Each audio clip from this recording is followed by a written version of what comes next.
السلام عليكم، أهلا وسهلا فيكم بقناة وصفات علا الحاج. اليوم إن شاء الله حنعمل مع بعض شاي كرك الهندي. لمحبين الحليب مع الشاي حينبسطوا جدا على هذه الوصفة من الوصفات الطيبة. نبدأ بسم الله. أول شي بحتاج لتر مية، بدي كوبين من الحليب السائل، معلقتين كبار من الشاي النفل، وبدي تقريبا 6 معالق سكر وهيل وزنجبيل مطحون وكبش قرنفل. طبعا ممكن تستعملي باكيتات الشاي، ولكن الشاي النفل أطيب في هذه الوصفة. بضيف بالكسرولة المية، وبضيف عليها الهيل، والهيل حاولي انك تدقيه قبل ما تضيفيه.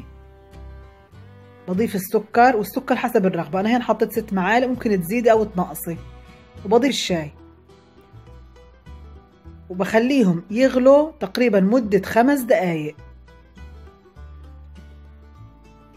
بعد ما مرت ال5 دقايق بضيف الزنجبيل المطحون وكبش القرنفل وبخلطهم، وبضيف الحليب وبتركها تقريبا بس دقيقتين، وبصفيه وبنصبه. واطيب انك تعمليه قبل بيوم، بكون تحفة. شكرا جدا لمتابعتكم، حياكم الله.